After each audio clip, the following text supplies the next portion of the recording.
Hi everybody and welcome to another week of our family dinners. So it's Thursday evening and we're having a Caribbean chicken stew this evening. One of those easy meals that you can just put into one big pot and cook everything up together. So there is my big pot waiting for all the ingredients, and here's what's going in it. So we've got a red onion, some garlic. You want about a tablespoon of jerk seasoning, so that gives it the Caribbean flavourings. You can also put chopped red chilli. I didn't have any chilies. I might sprinkle a few dried chilies on when the dish is nearly ready. Some chicken stock, about 400 mils of chicken stock. And on top of that, a tablespoon of gravy granules. You can use regular gravy granules. I've got the chicken gravy granules for this. Some chicken breast. You could also use turkey steaks. You could also use pork fillet. Just chop it up into nice small pieces. A traffic lights of peppers, so we've got a red, a green and a yellow pepper just chopped into nice chunks. Some cherry tomatoes, which I'll halve, and some button mushrooms, which I'll halve as well. The bigger ones, some of the small ones I might just put in as they are. And then some thyme. You could use fresh thyme or dried thyme. I usually have fresh thyme out on the herb patch, but I just had a look outside a few minutes ago, and while the rosemary, sage and mint are all going strong, the thyme is not looking so great at the moment, so decided to go with some dried thyme instead. Put all of that together into a pot, bring it up to a boil, and really until the meat starts to brown. Then you're going to put it in the oven, 180 degrees, for about an hour to an hour and a half, really as long as you've got to let all those flavours develop and all those vegetables cook through and the chicken. We're going to serve it with rice and with some naan bread on the side, but you could really make a meal out of this with whatever side dishes you prefer. Don't really need any extra vegetables because of the vegetables going into the meal, but I'll come back later and show you what the finished stew looks like. So we've got everything in the pot. As you can see, I've got a little helper chef with me tonight. He wanted to help with dinner. So what have we got in the pot, Caleb? Can you remember? We've got tomatoes, mushrooms, chicken, lazy garlic, things to make gravy, traffic light pepper, a chicken stock. And a red onion? Yeah, red onions. And a bit of garlic? Yeah. And some thyme. So that's all mixed together now. I'm just going to bring that to a boil. Then I'm going to transfer the whole thing with the lid on into the oven and just let it cook away for about an hour. Thank you, Chef Helper. You're welcome. So there is our finished stew with all the lovely vegetables in it and delicious brothy gravy. Jerk seasoning, remember, we've got some naan breads to serve with it and some boiled white rice. So we're getting ready to go tuck in. Enjoy your evening.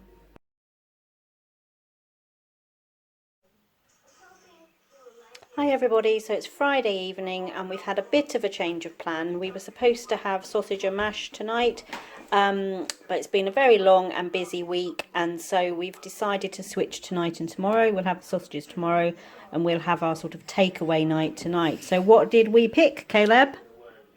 Pizza. What's your favourite pizza? Pepperoni and cheese. Pepperoni and cheese pizza. And him. Wait, not him. And her. And him up there somewhere. Have pineapple, ham and cheese pizza. Who's her and him up there? You. Me?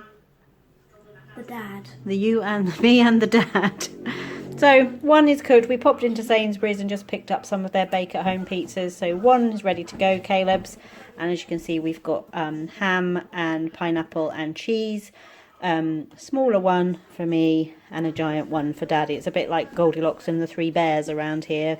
Big, small and smaller. Anyway, we're about to enjoy our Friday night pizza feast and we'll see you tomorrow for sausage and mash. So it's Saturday evening and we finally got the sausage and mash dinner that we were going to have last night. So as you can see, I've got 3 sausages with steamed vegetables and mashed potatoes and gravy, and Caleb's got the same dinner, but he's got 2 sausages, although he might well eat another one once he's done with these 2. But yeah, a good, comforting, warming Saturday night dinner for a cold night. So we're about to tuck in and sit down and watch Saturday evening telly. Hi everybody, so it's Sunday evening, and as a change from our fairly standard Sunday roast dinner, although as I've said we don't always have a roast, and tonight we're definitely not, so we're making chicken schnitzels tonight, which is a bit of a change but something that we really enjoy. So we take the chicken breast portions, I'm going to flatten those out so they're quite thin, and then do a coating of some flour, some beaten egg, and then some breadcrumbs, and I've got a combination of natural breadcrumbs and some panko because they're nice and crispy, and the natural breadcrumbs give a good even coating, so between the two they'll give a nice coating to the chicken. Got a bit of vegetable oil which I'll then use to cook off the chicken in the pan, about 10 minutes or so in the pan. Then top them with some bolognese sauce or pasta sauce, whatever your favourite kind of pasta sauce is really. On Tony's and mine, I'll have some sliced tomato on top of that, and then sprinkle with some grated mozzarella. Pop them in the oven for, again, about another 10 minutes till the cheese is nice and melty, all the flavours are combined.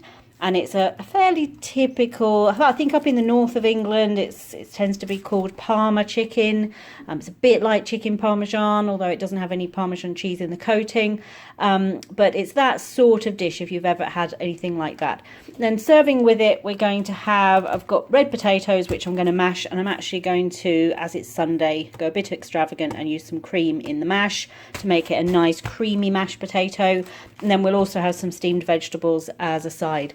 So I'll come back when it's all finished and show you how it turns out. As you can see, we've got the chicken parmesan or the chicken schnitzels nearly ready to go under the grill. So the chicken was breaded, fried for about 4 to 5 minutes each side. They're quite big pieces of chicken. And then I've put some pasta sauce on the top of that. On some of them I've got some sliced tomato, but not all of them. And then we're just going to put a nice sprinkle of mozzarella cheese over the top, and then these will go under the grill for about 2 or 3 minutes. Just really all we need to do is for the pasta sauce to heat through and the cheese to melt. So once it's all plated up, we'll be back to show you how it looks. And here is our finished plates ready to go. So as you can see, the chicken with the pasta sauce and mozzarella melted on the top, some steamed vegetables and some of that creamy mash. And there's Caleb's plate. And here's the apple and vanilla cake that I baked today. Edges got a little bit caught, but it's not actually crispy, it's just gone extra brown. At the time when the cooking should have been done, it wasn't quite there. So I left it for another 5 minutes and the edges just caught a little bit, but still looks delicious. And there's Caleb's muffins from his first episode of Cooking with Caleb. So that's our dinner for this evening. You had a good day, Caleb? Yeah, I'm also watching Cooking with Caleb to see how it went. You're looking to see how it went? Yeah, and also, that's just been released about 28 minutes ago. Well, the Cooking with Caleb, episode 1. Yeah. Well, do you know what you want to make for episode 2 yet? I'm not quite sure. We'll think about it and report back, Maybe yes? maybe well, not the exact same as a muffin, but like sundaes or smoothies or Something sweet. or apple pie or like like cake. Looks like we're in for some treats in December. And Okay, yes. so you've had a good day? Yeah. Good rugby this morning? Oh yeah. Ready for your dinner? Yeah. Okay, well let's eat. Nom nom nom. Hi everybody, so it's Monday evening. I've got a bit of a cold. I'm not feeling great this evening actually, so I'm quite glad that we've got a bit of a shortcut meal on the menu this evening. So I'm going to make up this ham and cheese tortellini. Now, what I often do is use a shortcut, something like that, or a sauce or something like that, and then just add a few homemade touches to it to make it a bit more flavoursome, add a bit of a homemade meal to the mix. And that just gives you the benefit of using convenience foods but not feeling like you're just eating convenience foods. So to serve with that, I'm going to make a bit of a sauce. I'm going to use some onion, a little bit of mushroom that I've got left over.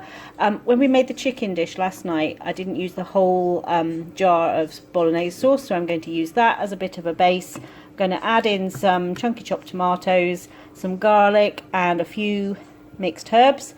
And that will make a nice rich sauce to go over the tortelloni that will have a homemade taste to it, but obviously has been based on some convenience items from the pantry. We're going to serve that up this evening with some garlic baguette, so I will come back and show you how it turns out. And so there we have the finished product. You can see the pasta underneath there, and then the sauce with their added extra vegetables, mushrooms, onions, peppers.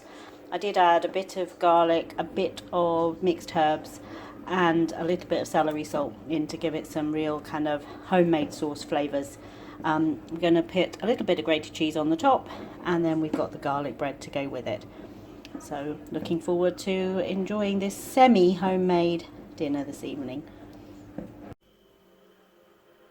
Hi everybody, so it's Tuesday evening, and this evening we're having a couple of our favourite things combined into one meal. So we're having shepherd's pie spuds. Very, very simple dish to make actually. So large baking potatoes, and I always cook up an extra one when I do baking potatoes because you just never know. There's nothing worse than having one for everybody, then you go to cut into it and it's got an eye in it or a bad spot or something. So always cook an extra one. If there's extra left over, Tony will always eat it, so it doesn't cause any problems. But you just prick those, put them in the oven, bake them that size probably about an hour till they're nice and crispy on the outside and soft and fluffy in the middle. Once that's done, cut them in half, scoop out most of the potato, just leave a little bit of potato around the edges, scoop that out and mash it up with some butter and some pepper, salt and pepper. Put it to one side. While those are cooking in the oven, make a basic kind of shepherd's pie mix. So I've got a little bit of oil, some frozen white onions. I always keep these in the freezer. And days when I don't feel like chopping onions, they're ideal. A little bit of garlic, some chopped carrot and celery, and some mince.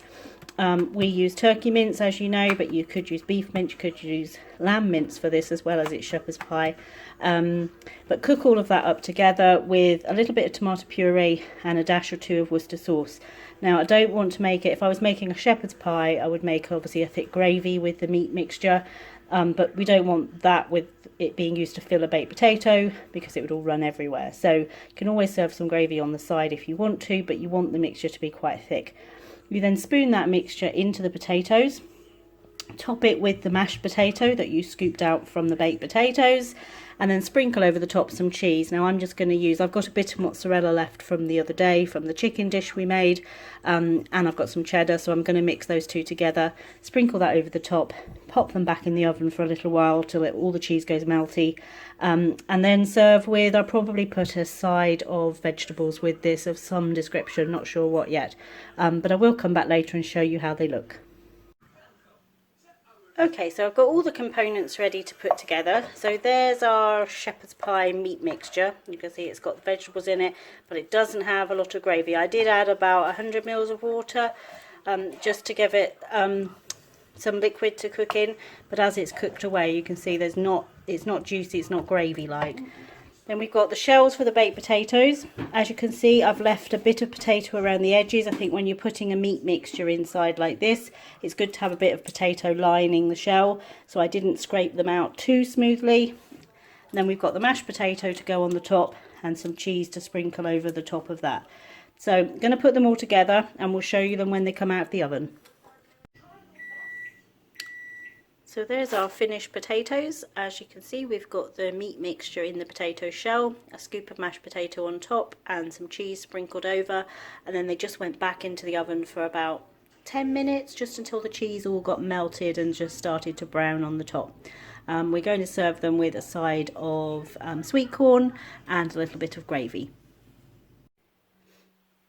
Hi everybody, so it's Wednesday evening. We just got back from football practice and we caved and got KFC, so didn't want to come home and cook.